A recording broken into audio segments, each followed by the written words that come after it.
이 새벽 우리에게 주신 하나님 말씀입니다. 사무엘상 13장 8절에서 15절 말씀입니다. 사무엘상 13장 8절에서 15절 말씀을 한 절 한 절 교독하겠습니다. 사울은 사무엘이 정한 기한대로 이레 동안을 기다렸으나 사무엘이 길갈로 오지 아니하매 백성이 사울에게 흩어지는지라.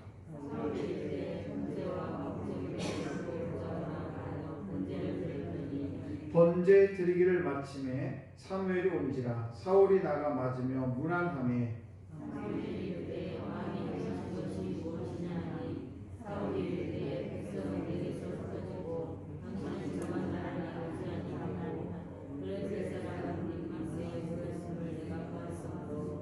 이에 내가 이르기를 블레셋 사람들이 나를 치러 길갈로 내려오겠거늘 내가 여호와께 은혜를 간구하지 못하였다 하고 부득이하여 번제를 드렸나이다 하니라.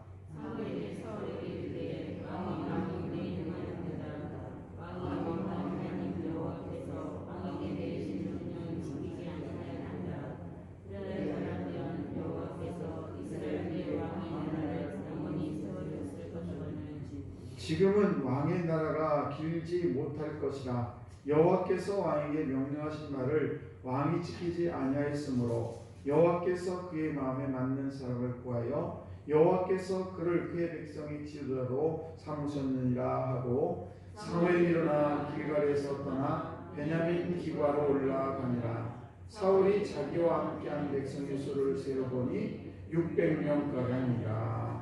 아멘. 네, 귀와 복된 새벽에 나오신 우리 성도 여러분에게 하나님의 크신 은총이 함께 하시기를 주의 이름으로 축복합니다. 오늘은 사무엘이 선지자가 있는데 사울이 사무엘 오기 전에 제사를 드렸던 그런 일에 대해서 사무엘이 그렇게 얘기를 하죠. 14절에 지금은 왕의 나라가 길지 못할 것이다. 이런 저주 같은 말을 하게 됩니다. 이 타락이라고 우리가 얘기하면 보통 타락이라는 말은 술을 먹고 타락했다, 또는 노름에서 타락했다, 또는 우리가 예배를 잘 드리던 교회를 잘 다니던 자가 갑자기 교회를 안 다니면서 타락했다. 우리는 보통 이렇게 타락이라는 말을 이렇게 많은 말을 쓰고 있지만은 오늘 사울의 타락이 나오게 되는데 그 사울의 타락은 뭐냐? 바로 제사라는 분야에서 사울이 타락하고 말았다는 것이죠. 그래서 우리가 이 제사는 우리가 예배라는 것은 얼마나 중요한지 모릅니다. 그래서 교회 안에서 이 목회자와 성도와의 관계가 어떤 관계인가? 두 가지 태도가 있어요. 하나는 성직주의자입니다. 성직주의자. 그것은 어떤 사연이냐? 로마 카톨릭이 있었을 때에 그 당시에 모든 성경, 그 당시에 성경이 굉장히 귀했고 평신도들 성경 자체를 만질 수도 없고 볼 수도 없었습니다. 오직 사제들만 성경을 가지고 있었고 우리 보통 성도들은 도대체 성경 속에 무슨 말씀이 들어있는지 알 수가 없어요. 사제들만 알고 있는 거예요. 그런데 독일의 마틴 루터라는 분이 1520년에 이제 종교개혁을 하면서 이제 19년에 종교개혁을 하면서 이제 어떤 일이 벌어지냐면 성경을 독일어로 이 헬라어로 됐던 이 성경을 독일어로 번역을 하게 됩니다. 그리고 그 당시에 또 이 종교개혁을 할 때 어떤 일이 벌어지냐면 인쇄술이 굉장히 발달해요. 그 전에는 다 성경을 가죽이나 파피루스라고 이제 이런 갈대잎을 이렇게 저렇게 엮어서 우리 문종이처럼 이렇게 엮어가지고 플러그를 붙여가지고 이 종이를 만들어서 그렇게 썼던 시대에 종이가 굉장히 귀했죠. 그런데 종이가 발달이 되고 인쇄들이 발달이 되면서 마틴 루터가 독일어로 성경을 번역을 하게 됩니다. 그래서 많은 사람들이 보통 성도들도 성경을 접하다 보니까 이게 아니구나. 그러면서 이제 마틴 루터가 종교개혁 할 때 가장 부르짖었던 것이 뭐냐? 바로 만인제사장설이에요. 만인제사장설이 뭐냐?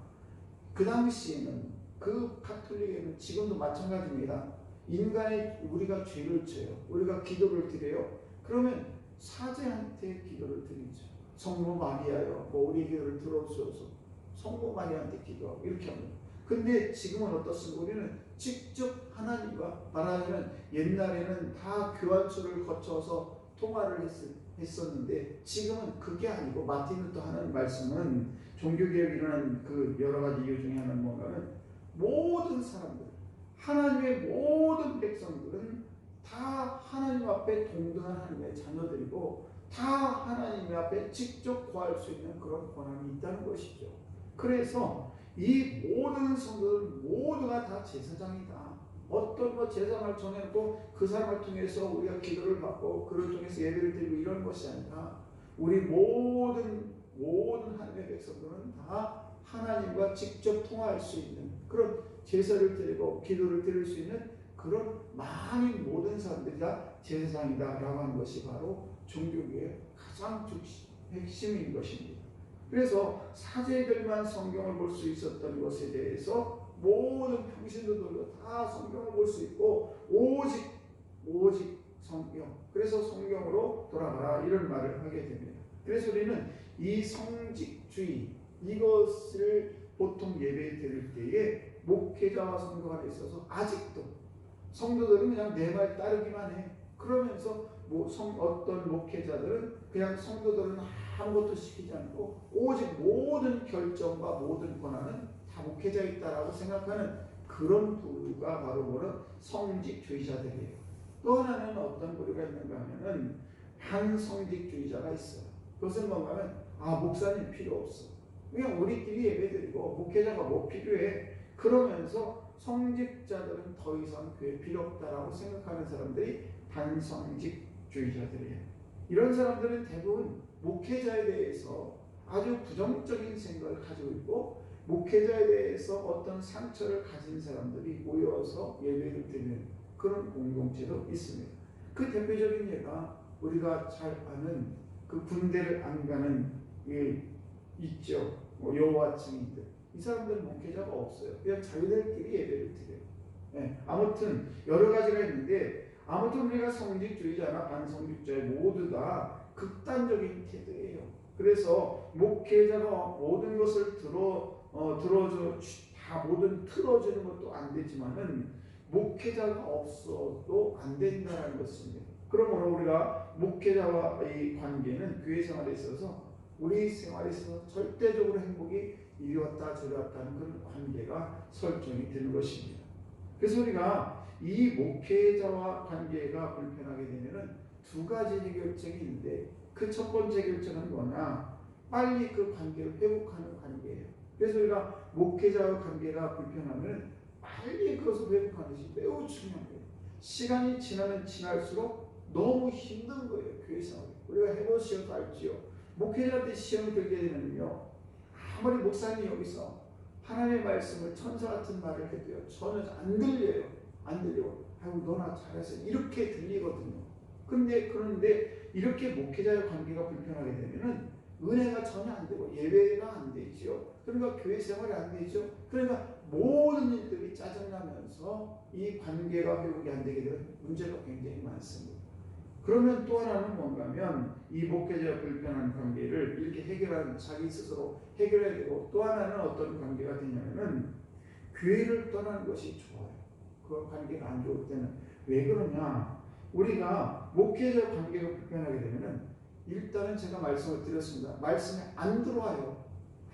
아무리 가서 예배를 드려도 말씀이 안 들어오고, 또 그러다 보니까 예배 생활이 막히게 되죠. 그러니까 예배 생활이 막히게 되면 모든 신앙생활의 기초가 흔들리게 됩니다. 이러면 누구만 손해? 나만 손해. 그런 때는 얼른 다른 교회로 옮겨서 하나님의 말씀을 듣는 것이 훨씬 유익하다. 왜? 그냥 어떤 교회에 옮겨서 제가 교회를 떠나라는 이야기가 아니에요. 그런 이야기가 아니고, 그 목회자의 관계가 이 관계가 안 되면은 모든 삶이, 모든 은혜가 떠나가게 되고, 그러면서 모든 인생이 짜증이 나게 되고, 이렇게 되면 누구만 손해냐? 나만 손해이기 때문에 이렇게 우리가 두 가지 방법이 있다. 그래서 우리가 제일 좋은 방법은 뭡니까? 목회자가 연합해서 서로 정말 하나님의 은혜를 나누며 사는 것이 가장 좋고, 그게 잘하면 어차피 우리가 그 관계가 회복이 안 되면 떠나야 내 영혼이 산다는 것입니다.